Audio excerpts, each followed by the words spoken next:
बहुत दिक्कतें हैं। बाद में तो चीज़ें आसान होती जाती है, टेक्नोलॉजी इवॉल्व होती है, और ये अवार्ड का मतलब यही है कि जिस इंसान ने हमें दिस इज एक अवार्ड हो रहा है 30th को, दादा साहब फाल्के अवार्ड। तो ये इसीलिए प्रेस कॉन्फ्रेंस है कि दादा साहब फाल्के जिस आदमी ने अकेले ने इतनी सब चीज़ें की, एडिट किया, प्रोसेस किया, स्क्रिप्ट लिखा, शूट किया, फिल्म को एक्ट किया और पूरी पिक्चर बना के दुनिया के सामने एक एग्जाम्पल दिया, और उसकी फाउंडेशन लगाई हुई है जिसकी वजह से आज सारी industry flourishing. People should admire and respect this great man. And I have only joined this for the services I can give from my side to this association. And in future that we create a grand show for Dada Saheb Phalke and make people more aware what is Dada Saheb Phalke. जानते सब हैं, लेकिन nobody is coming forward to support. The people like Mr. Jitendra has understood my point of view and is kindly consented for this, and that's why he's here. तो आपको क्या लगता है किस किस तरह की दिक्कतें आती हैं जब कहा जाता है कि बहुत बड़े इंसान थे, उन्होंने बहुत कुछ किया फिल्म इंडस्ट्री के लिए, तो आपको लगता है सिर्फ एक नाम बनकर रह गए? तो किस तरह की चीज़ें जो होनी चाहिए? जी, ये होनी चाहिए कि इनका जब शो होता है every 30th every year, they should all participate and make it a grand show just for the memories of that great man who has created the cinema in India. Sir, इसी विषय पे आप क्या कहना चाहेंगे? देखिए, change is way of life. जब दादा साहब ने फिल्म बनाई थी, सब कुछ खुद किया था। सुना है कि हीरोइन भी कोई आदमी था जिसने हीरोइन का रोल किया था। एम आई राइट? अब देखिए, आप सोच सकते हैं ये तो जो बिगनिंग करता है उसके लिए ही बहुत दिक्कतें हैं। बाद में तो चीज़ें आसान होती जाती है, टेक्नोलॉजी इवॉल्व होती है, और ये अवार्ड का महत्व यही है कि जिस इंसान ने हमें बेसिक फाउंडेशन हमारी फिल्म इंडस्ट्री की दी है, उसको याद करके हम लोगों को सम्मानित करते हैं। और ये बहुत बड़ा सम्मान है इंडस्ट्री का। जिसे भी ये मान मिलता है, अवार्ड मिलता है, सम्मान मिलता है, उसे ये बहुत फ़ख्र महसूस करना चाहिए। एंड मुझे लगता है कि ये अवार्ड की बहुत अहमियत ऑलरेडी है, और ये अहमियत इसकी बढ़ती जाएगी, बिकॉज ये एक प्रेस्टिजियस अवार्ड है जो सबको पूरी फिल्म इंडस्ट्री की तरफ से मिला जाता है। जैसे हमेशा कहा जाता है कि दादा साहब फाल्के अवार्ड इसको मिलना चाहिए था, इसको नहीं मिलना चाहिए था, ये डिजर्व करते थे, ये नहीं मिलते थे, इन्होंने ज़्यादा काम किया था, इन्होंने कम किया था। पर आपको लगता है कि जो बाकी अवार्ड है वो कहीं इससे ज़्यादा बड़े ग्रांट, बड़े लेवल पे होते हैं? ये होता तो, लेकिन मतलब उस लेवल पे नहीं। देखिए, ये जद्दोजहद, ये बहस तो चलती रहेगी। कोई बोलेगा ऐसे, कोई बोलेगा वैसे। ये बहस चलेगी तो ही इसका महत्व बनेगा। और मुझे लगता है कि हर अवार्ड अपने हिसाब से अपनी इम्पोर्टेंस, अपना रुतबा रखता है।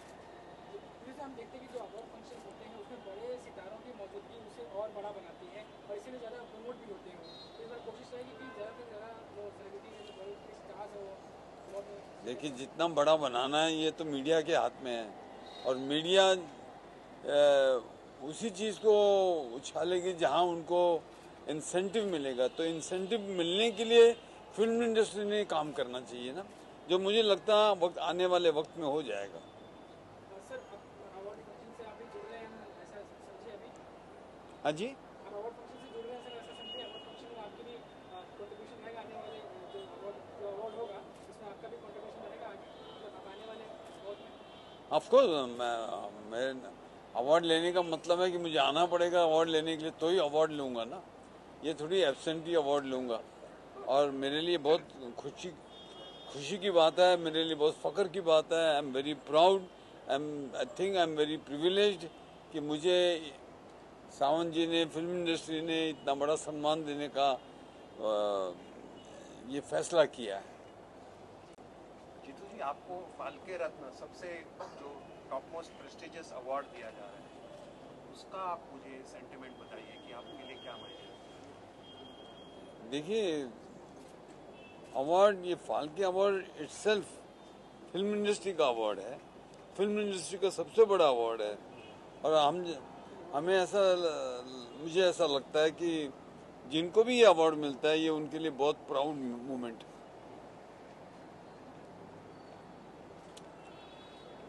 बाकी अवार्ड फंक्शन में बोलेंगे। अवार्ड एक बार हाथ में आए, कहीं कुछ हो जाए इन बिटवीन तो सवाल यही जान चाहिए कि और भी किसी से बात हुई और भी आने वाले दिनों में कुछ जो सितारे हैं किसी के समय के या फिर किसी नए किसी को लेकर के ऐसे कुछ प्रेस कॉन्फ्रेंस से आगे आने वाले हैं? नहीं, अभी प्रेस कॉन्फ्रेंस में और किसी को नहीं बुलाया, इसलिए कि अगर यही सब कुछ कह देंगे बोल के तो वहाँ क्या कहेंगे शो में। So the other people will come because he got the highest award of Dada Saheb Phalke. So I requested him and he very kindly agreed to come and speak to the press. Because जो आएंगे बात तो वही बोलेंगे, जो जीतू साहब बोल सकते हैं तो वो भी वही बोलेंगे और कुछ बोलेंगे नहीं। प्रॉब्लम ये है कि हमको इसको इतना बड़ा बनाना है and if there is no your hand in it I don't think we can achieve our dream और goal where we want to reach. तो ये बहुत ज़रूरी है कि छोटी सी बात को आप बड़ी बना सकते हैं। तो ये वो छोटी सी बात है, यहाँ से शुरू किया है, फिर फंक्शन में होगा, फिर जहाँ वहाँ भी स्पीचेज होंगी, कुछ होगा। तो कोशिश करते because I just joined about 25-30 days before and it is too short a time to organise a big function like this. तो ज़रा थोड़ा डिफ़िकल्ट था, लेकिन जो बेस्ट पॉसिबल है हमने किया है एंड हम कोशिश करेंगे कि बेस्ट से बेस्ट शो हो और बेस्ट से बेस्ट प्रेजेंटेशन हो। और फ्यूचर के लिए एक इंस्पिरेशन छोड़ना चाहते हैं कि the media and the artist, the film industry, they must come forward to make it a grand show. See coming and taking the award is not enough. They must support in other ways also to inspire other actors, to inspire other bigs of the industry. Let's come and support this because this is not a money-making organization. It's a everything is charitable and इसलिए ये ज़्यादा अच्छा लगता है मुझे जहाँ पैसा involve नहीं हो। इसकी ऑथेंटिसिटी, इसकी डेप्थ बहुत ज़्यादा है बिकॉज कमर्शियल नहीं है ये। सर, जिस तरह से बाकी अवार्ड होते हैं, तमाम अवार्ड आपको मिले, लेकिन दादा साहब आपको मिलने चला, परिवार ने और बाकी दोस्तों ने किस तरह से रेस्पॉन्स किया जब पता लगा सबको क्या इस साल आपको भी? सबने बहुत मुबारकबाद दी और मुझे खुशी है कि इस अवार्ड के बारे में लोगों को पता है और चर्चा में रहा है ये अवार्ड। और मुझे लगता है ये दिन बर दिन हर साल इसकी इम्पोर्टेंस बढ़ती जाएगी। सर, आजकल इलेक्शन में काफ़ी जोरों पर है, आपकी न्यूज़ देख रहे होंगे, क्या लगता है सर आपको इस बार क्या होने वाला है?